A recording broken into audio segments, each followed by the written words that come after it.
Hi, welcome everybody back to Carnormous. Tonight I've got a special guest again. Ian, how are you going tonight? Fine, thank you. That's good.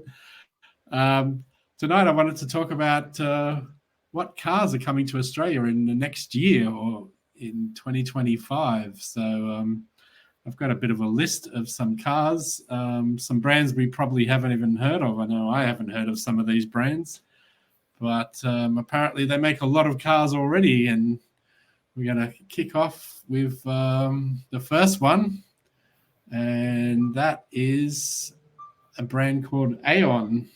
Hey, did I say that right, Ian? I don't know. I say it like that. Aon. Yeah.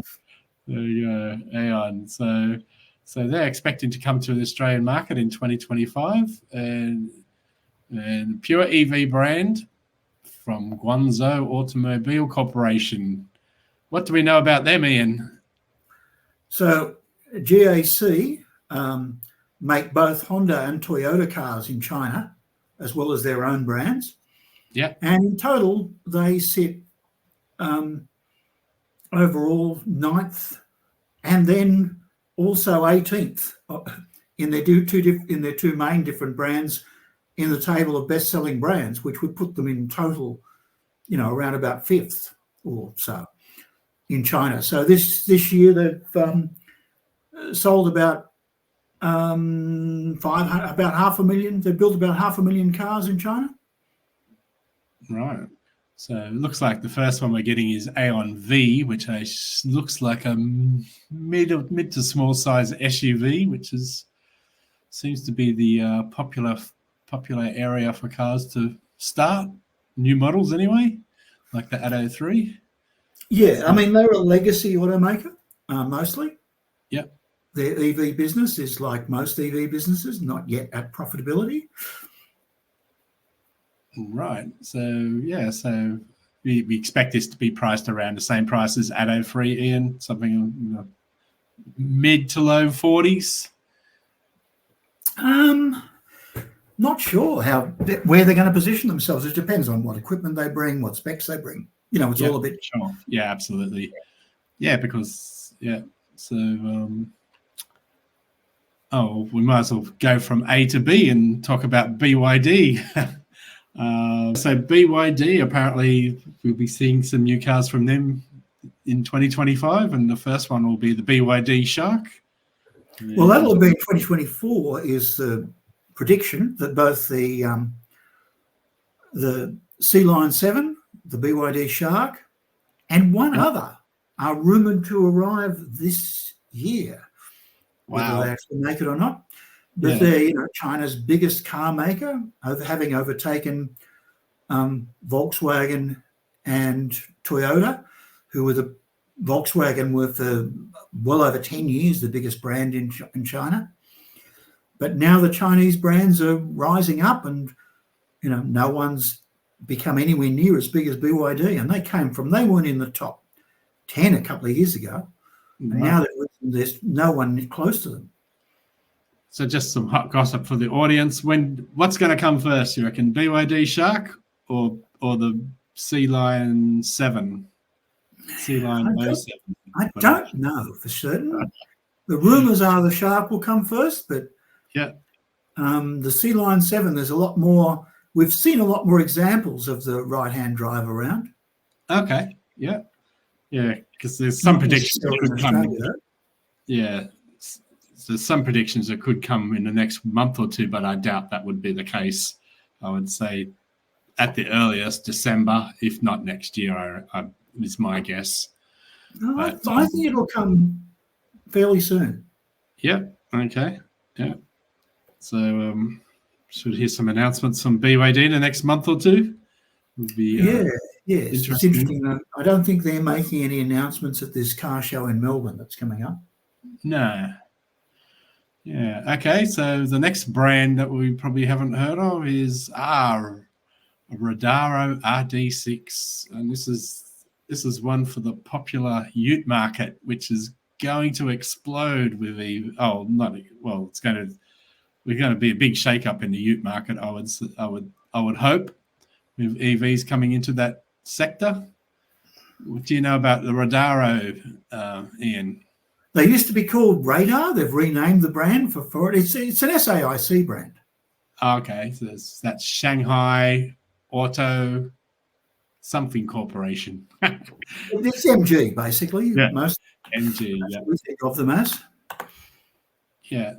So, so they sell Zeekr and Link & Co. You know, these brands we've heard of in China. No. Volvo, Polestar. Hold on. Yes. So. Oh, sorry, it's a Geely brand. Oh no, it's not It's not SAIC. It's a Geely brand. Yeah. Yeah. Yes. So and Geely are coming in big numbers. I mean, they are bringing.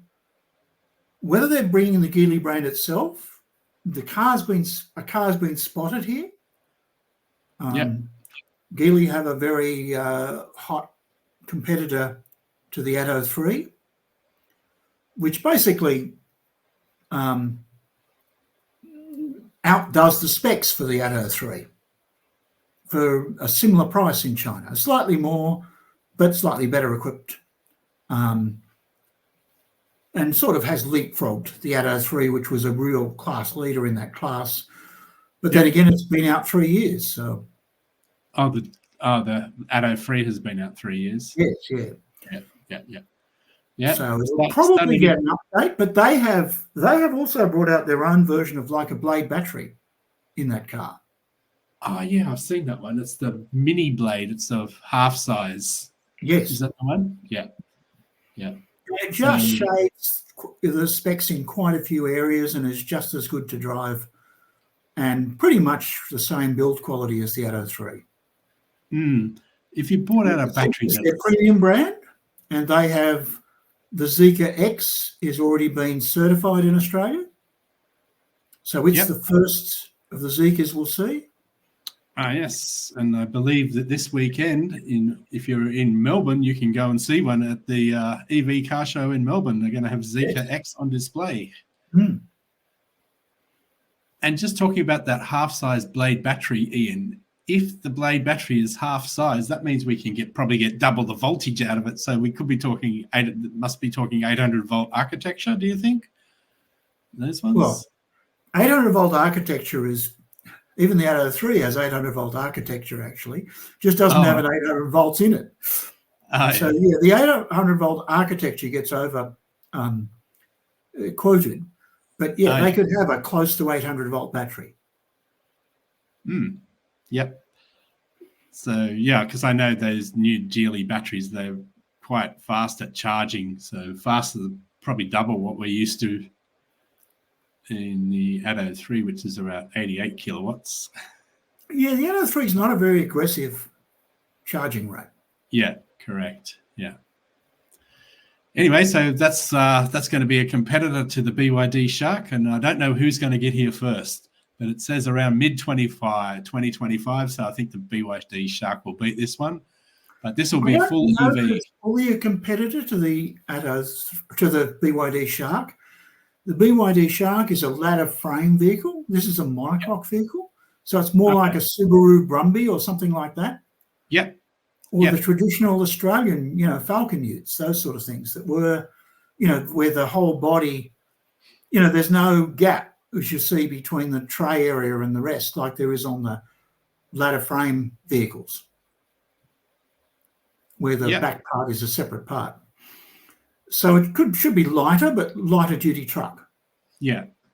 So probably more a road going vehicle.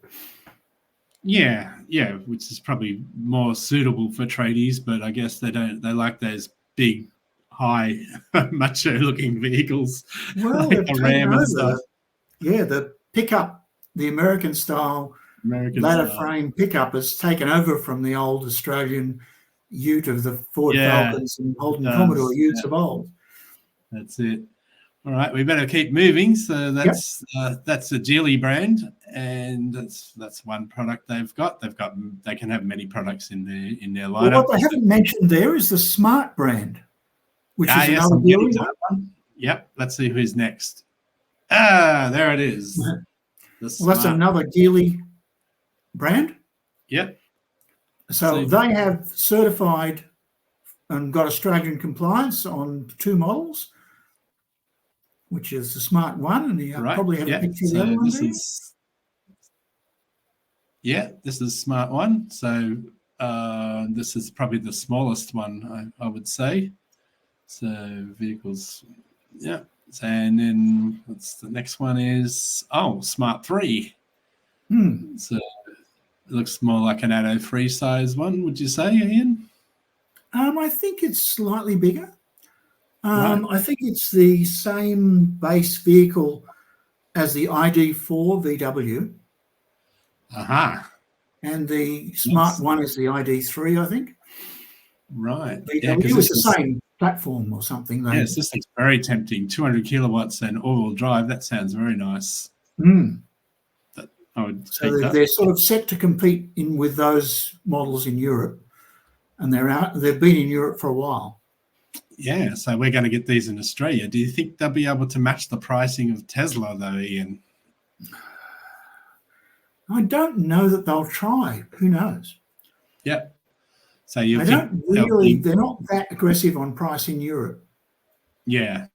So they're more of a kind of mid-range to upmarket brand, and they'd probably have some other Geely brand for the quite performance version.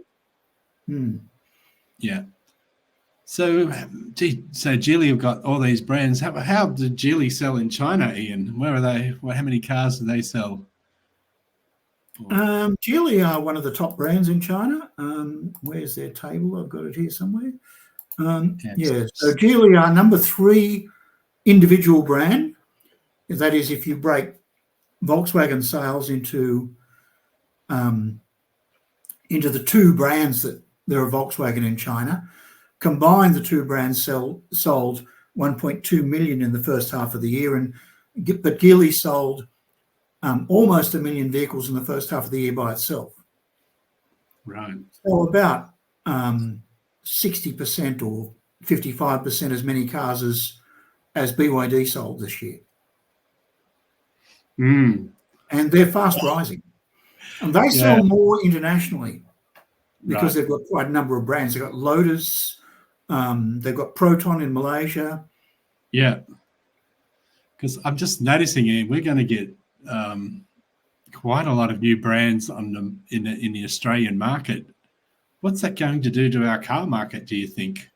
What's that going to do to other sellers like Toyota and Mazda and all those other car sellers?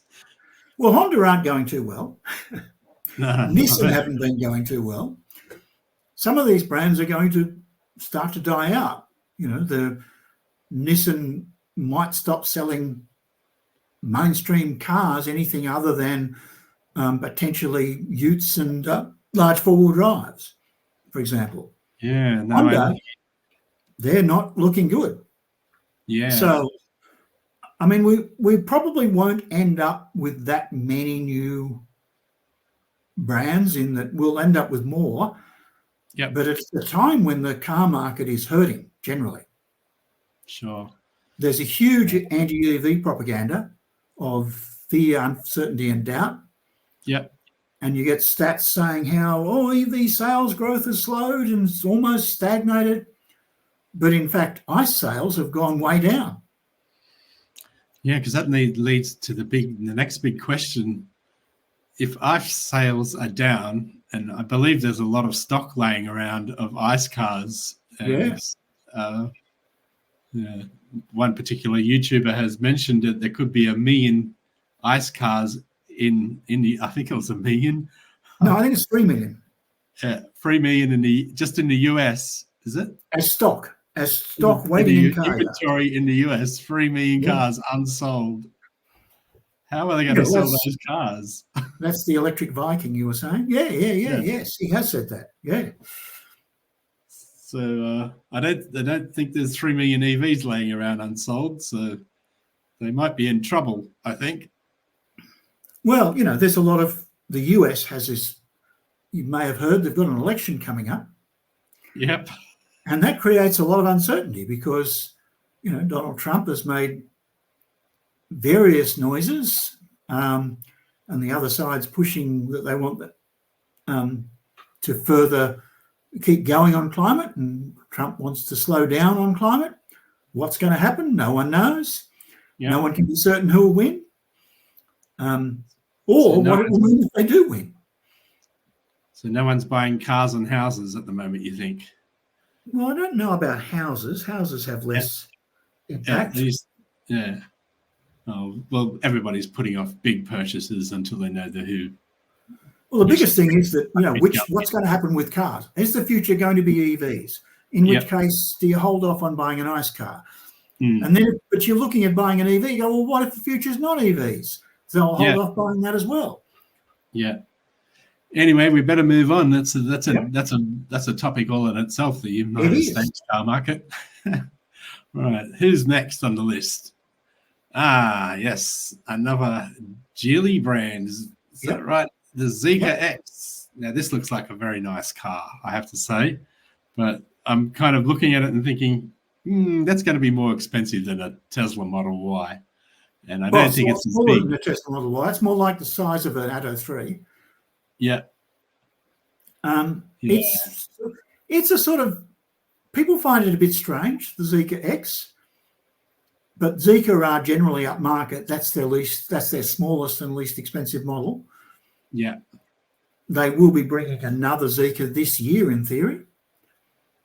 Yeah. Which will probably be released in Melbourne this week, or talked about and previewed at least in Melbourne over this weekend. Yeah. And is this the other one you're talking about, Ian? That's the other one we're talking about. Now, that's a high-end vehicle. Yeah, I don't know. I just don't think that's a high-end buyer's vehicle. It just looks like a minibus to me. Yeah, but look at those high-end, specially imported minibuses that you get, particularly popular among certain Asian community, but others as well. They're really upmarket. What is it? The Alphard and the but they're not even directly sold here. They have to be aftermarket imports, but they're popular. So this one's 400 kilowatt powertrain, which is horribly fast. That's 0 to 100 in 4.5 seconds. 140 kilowatt hour battery. God, that must weigh more than half a ton. And it's 5.2 meters long. 5.2 meters. Yeah. It's very luxury inside, like aircraft, first class lounge aircraft seats, I would imagine. Yeah, it's hard to know how these vehicles, I mean, there's a market in China and some Asia where the person actually who owns the vehicle is being driven the whole time. But they also have a market where, they're very luxurious for when you're ferrying the parents around in the second row. So there's sort of multiple markets that they go for. Yeah. But the super upmarket middle seats, I don't know that that'll be as popular in Australia. Yeah. I got my doubts about this one. We've never really had a good people mover sales in Australia, but we'll see what happens. And who have we got next?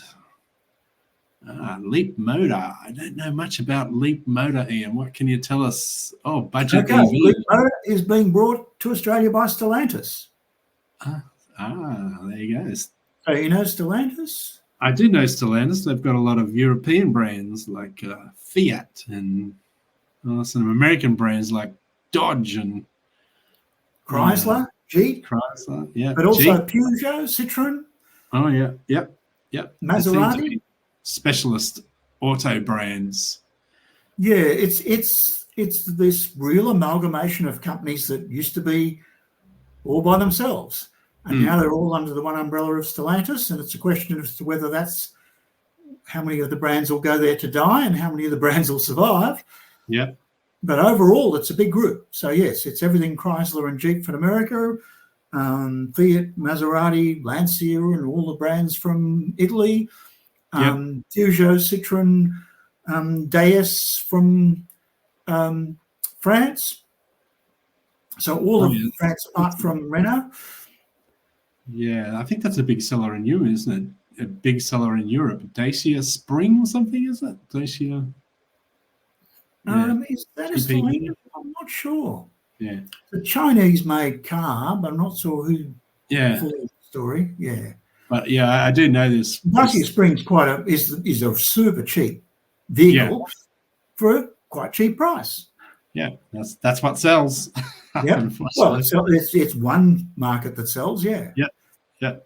So yeah, I have heard this. The CEO of Stellantis, I think his name's Carlos Severus or something, and he was saying that whatever car brand doesn't make a profit, he's going to axe it. So he's got like 10 brands under his belt.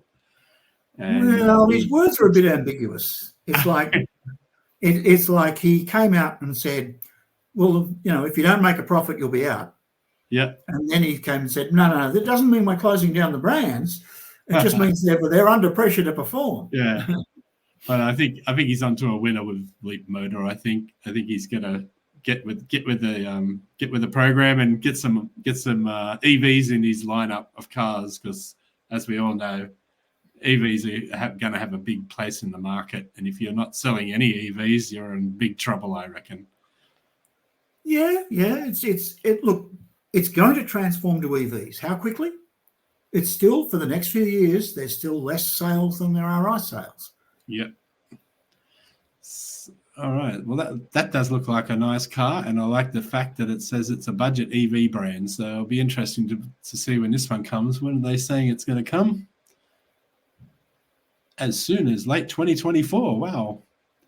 Yeah, this looks like a bigger size car than the Atto 3 that I have, and that's something I would definitely be interested in. So let's see how good it is. Yeah, they're not quite BYD level of quality. Okay.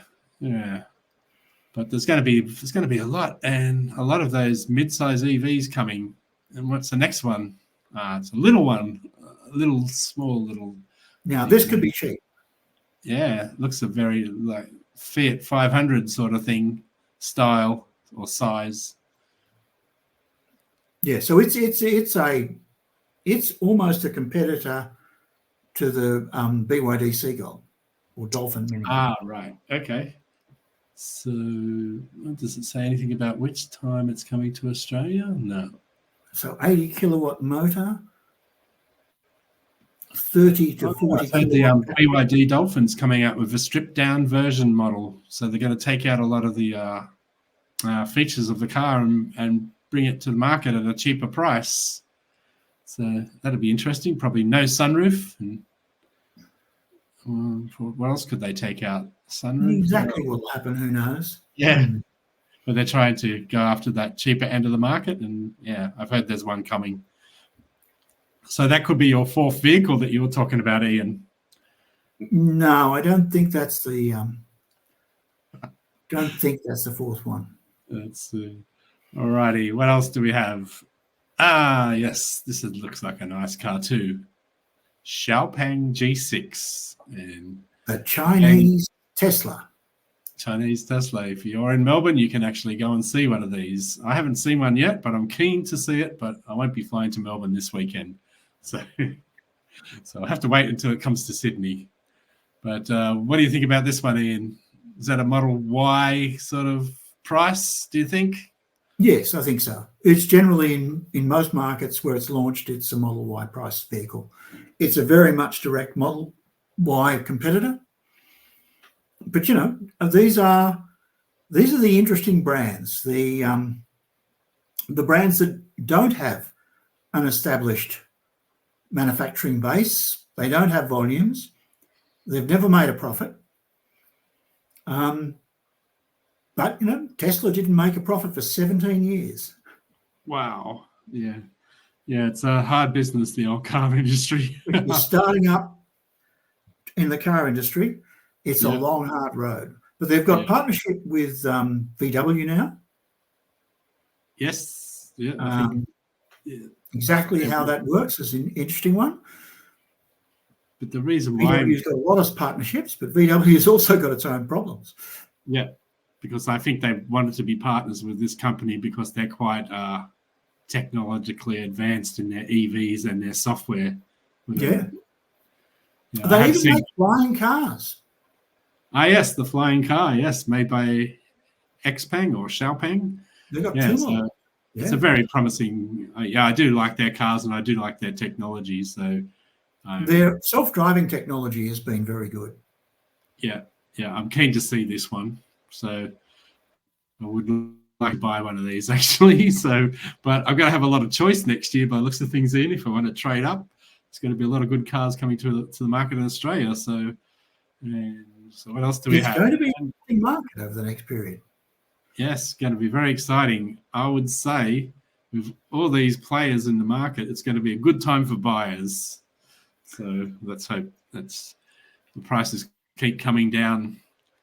Yeah, iWays is one of the more speculative new EV brands. Ah, yes, 7 years old, coming to Australia. So, is it coming to Australia? Yeah, it doesn't say they're actually coming to Australia, but yeah, it's rumored that they're coming. So, are they? Oh, probably shouldn't ask you this question, Ian. But have they got a listing on the car? Oh no, they're not. No, they're not in the top 20 in China. Even Xiaopeng isn't even the top 20 in China. Xiaopeng and NIO don't make the top 20 brands. Yeah, none of them. The only two new energy vehicle brands that make the top 20 are Li Auto at number 20. Yep. And BYD at number 1. Right. Yeah, it's a huge They're the market. only new energy vehicle brands that make the top 20. So just curiosity, Ian, do you know if this one's been listed? I don't know how you say it, but you know how you check the listings of cars that come out for Australia. Is that actually been trademarked, that name, or? I haven't checked the trademark list. You can check the trademark list. Haven't checked it. I can check it. We can put it up there. Yeah. And there's also the compliance, whether it's gone through compliance, and I'm pretty sure it hasn't gone through compliance. Yeah, I think I did look at that. And there's one other car that I wanted to look at, and hopefully I can bring it up. All right, Ian. So here's another car that we managed to spot in Sydney, Australia, and it's the Chang'an. Was it 07? Chang'an. What's the hold on? Oh, Deepal or something. Yeah. Deepal. Yeah. So this is one that we've seen driving around Sydney. And is this one been on listed, Ian, for distributed for in Australia? No, they haven't certified it yet. Oh, okay. Yep. So this is one we managed to see that was driving around. It was a very nice looking car. And maybe this one's going to come to Australian market. We don't know, but it's definitely been testing here. So in right-hand drive, so could be coming our way. So that's about coming this way. So, and Chang'an is, well established. It's number 4 on the brands in China. Sold 800,000 vehicles in China this year already in the first half.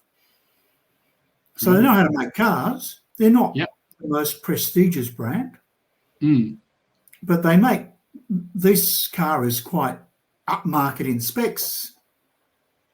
Not quite BYD build quality, but certainly BYD specs. Yeah. No, I had to say when I was fortunate enough to sit in this car, and the interior was quite nice. Yeah, very luxurious. Yeah. For the interior anyway. Mm-hmm. Yeah. So yeah, it's a little bigger in the rear boot. So definitely a Model Y contender. We'll see if this one comes to Australia. So that's all the EVs that I've got coming.